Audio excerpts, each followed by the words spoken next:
कहनी गो से पोस के सयान कैल पापा जी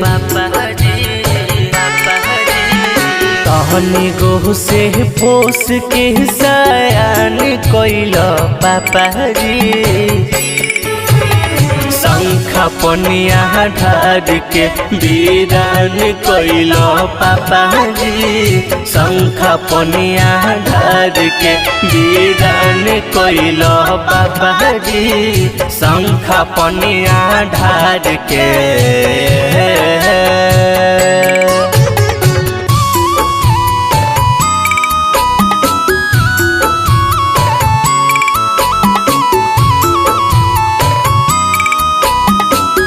म्यूजिक बाय अमरजीत शर्मा।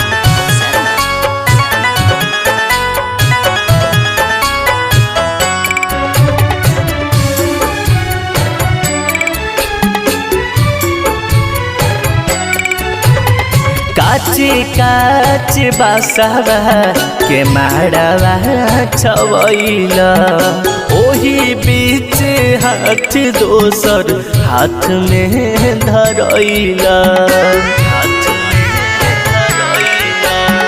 काचे काच बासवा के माड़वा छवैल ओही बीच हाथ दोसर हाथ में धरैल जंघिया बैठा के निसार कैल पापा जी जंघिया बैठा के निसार कैल पापा जी शंख पनिया ढार के वीरान कैल पापा जी शंख पनिया ढार के वीरान कैल पापा जी शंख पनिया ढार के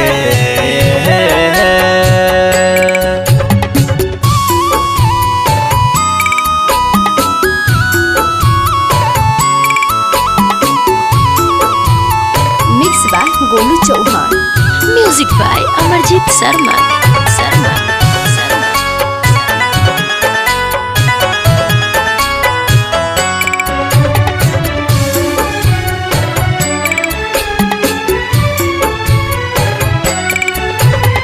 पत्थल के कर जावा पापा कैसे बनैल के कारा के बेटी कही कहल से बोलैब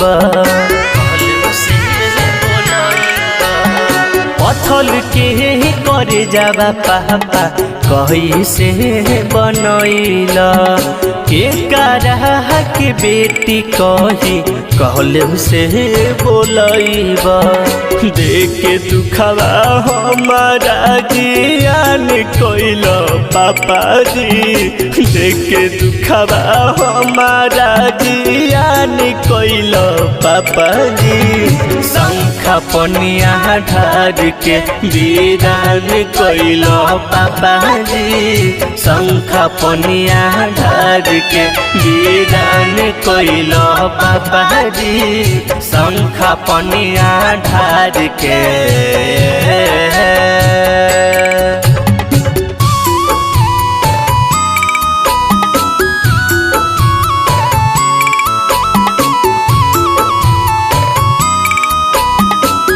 म्यूजिक बाय अमरजीत शर्मा।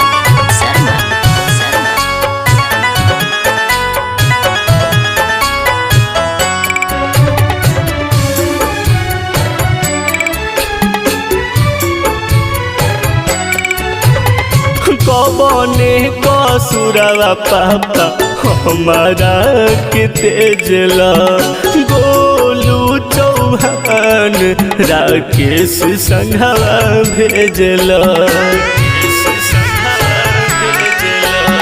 कबने कसुरवा पापा हमारा के तेजला गोलू चौहान वीरान राकेश संघवा भेजल। माई के आचरब सुन सान कैल पापा जी, माई के आचरब सुन सान कैल पापा जी। शंख पनिया ढार के वीरान कैल पापा जी, शंख पनिया ढार के वीरान कैल पापा जी, शंख पनिया ढार के। presented by Guide Music Asthava।